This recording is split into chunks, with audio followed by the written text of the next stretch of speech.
Hello there, boys and girls. Welcome back to another episode of the FM18 Series with Arsenal, and something a little bit different. Trying to mix it up with these episodes. This is now going to be the first kind of transfer video, first video of Season 2. As you can see in the top right-hand corner, we are on the 7th of July 2018, and we have made some signings. We've let people go for big money, and all in all, we are going to show you who is come in, who has gone out, and the fees and stuff that have gone into it as well. So, without further ado, let's start with the transfers out, and the first player up is this man here.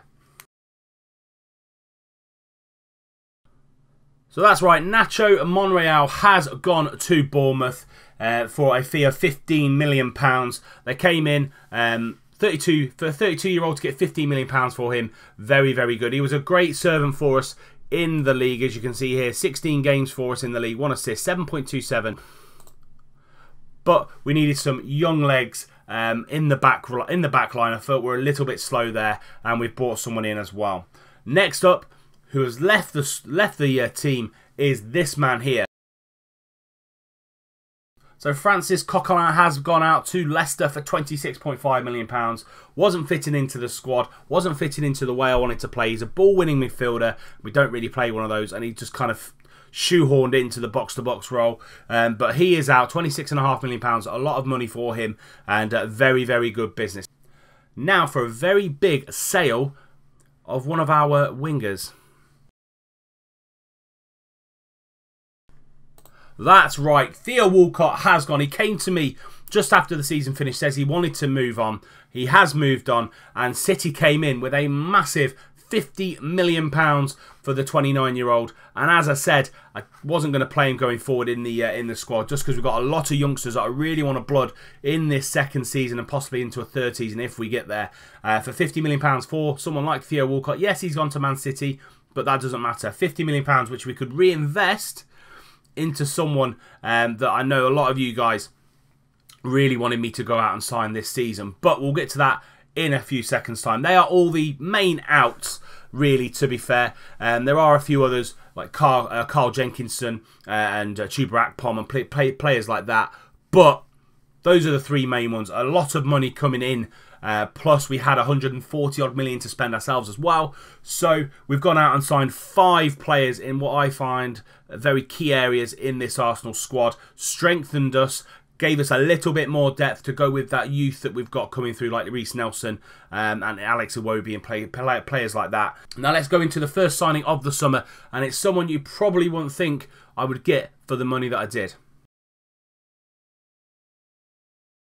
That's right, I snapped up Leon Goretzka on a free transfer. He's already worth £51 million.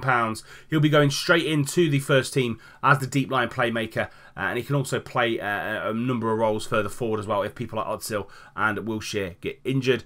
As you can see on the screen, fantastic stats for someone of such a young age. He's already capped for the full team of Germany, 9 caps, 3 goals, and his stats are fantastic as this deep line playmaker. Great first touch, great passing, fantastic technique. Positioning probably needs to be worked on, but teamwork, vision and work rate all really good. Composure is great, decisions are great. 3-star current ability, 4-star potential ability to go alongside people like Xhaka, Ramsey, Wilshere, Storaro, all in that middle of midfield. We've got 5 or 6 key competitions to go after, so we need strength and depth in all areas, and Leon Goretzka gives us that.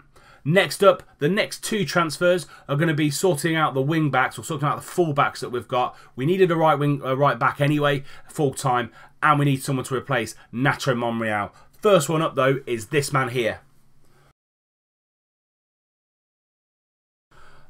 An absolute bargain. £10.5 million for Matteo De Sciglio from Juventus, and he's already worth £22.5 million. I think his ability and his current and his potential ability are actually miscued. I think he's a far better player than he makes out. He's going to be playing on the right wing back position behind Bellerin. He's already on backup status as well.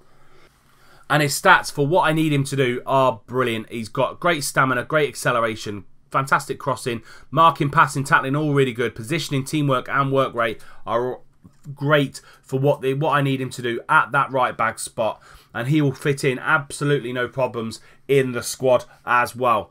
Now let's have a look at who we're going to bring in as our left back option behind Kolasinac. If you don't think there isn't value in the market still, then I've just proved you wrong with those last two transfers that I've made. 10.5 million for De Chilio and 18 million for this young Scottish left back, Kieran Tierney. He is probably one of the most sought after left backs in world football, and you can see why. His stats are absolutely phenomenal. 3-star current, 3-star potential ability, but he's got the whole package. Good pace, good stamina, good acceleration, great crossing, good first touch. Marking probably needs to have a little bit of work on there, but his positioning's good. His off the ball's good. Teamwork and work rate, all fantastic. He's good anticipation, good concentration. All in all, good youngster. He's on a rotation contract, so he's not going to expect every single game to be played. But for a left back and for our right back options, they have gone up massively. Good young professionals coming into this squad and hopefully delivering what we need them to do. We now look at someone that we've brought in to cover the central defensive role. Yes, that's right. Alessio Romagnoli, 3-star current ability, 4-star potential, and just look at those stats. 14 heading, 16 marking, 16 tackling, 15 positioning. His mentals are absolutely off the charts. He's only 23. He will get better. He is on first team, so he will be battling with the likes of Laporte, Mustafi and Kolasinac to really go after the first team spot. He is left-footed, so we'll play him on the left-hand side of the defensive two. But for £55 million, it was either him or Virgil van Dijk. And actually, he's younger. He can improve a little bit more. And actually, already he can go into the first team. If any injuries happen, he can fit straight in to the first team. And finally, the biggest transfer of the season so far, of the series so far. It's a man all of you lot have been peppering the comment section with, and I've gone and done it. Yes, that is right. £120 million spent on Thomas Lemar. He fits straight in to the left-hand side as a winger, and look at him. Just look at the stats on this boy. Great technicals, fantastic mentals for someone so young at 22. Great physicals as well. Probably his strength needs a little bit of work. He is an elite winger. We sold Sanchez at the start of the first season, and we have now just replaced him, getting Champions League football, getting a massive influx of money from sales and the board, and we've gone and spent 120 million on Thomas Lemar. He will take us to that next level, and hopefully we will be challenging for Champions League honours this time round. And I think Arsene Wenger is absolutely tearing his hair out. He would have never spent 120 million on a player, and I've just gone and blown it out of the water. So they are the transfers so far. We do have a little bit of money to play around with, kind of 6.5 million. We've got a little bit of wage budget. Is there anybody that you feel this team needs now to go to that next level? This is the team report, as you can see on the side here. So this is the squad here. This is how many players we've got: good, average, poor in all of the areas. We seem to be flying in some of the central areas. Is there anywhere you think we can strengthen or go even further with the depth that we have? This is the squad page as well. So we'll turn that to position. So these are the squad players. So players like Nelson, Adelaide, Iwobi, Wilshere, Ramsey. They're all going to get loads of football this season. Is there anywhere that you think someone we need to let go, someone we need to sign in? Any comments, any ideas?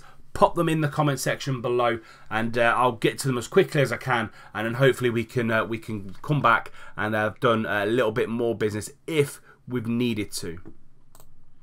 These are all the competitions we are in this year, so we're going to need a massive amount of work in the squad. So we obviously in the league, we've got the Champions League coming up, we've got the Europa Super Cup against Juventus, we are in the Community Shield against Stoke, so hopefully we can win that one.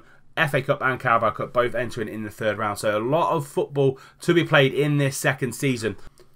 So that's it for this episode. I hope you've enjoyed a little bit of a change up in the way that we do things here. Again, leave your comments in the comment section below and give it a big thumbs up if you have enjoyed it. We will be back, as I said, for our first live com against West Ham at home at the Emirates. Plus, the Champions League group draw will be there as well. So leave the video a like, subscribe to the channel if you're new. I know there's a lot more new viewers out there at the minute, so if you are enjoying what you're seeing, please do hit that subscribe button. Makes the channel grow and allows me to give you a hell of a lot more content. And until next time when we play West Ham and we find out who's in our Champions League draw, I'll see you soon.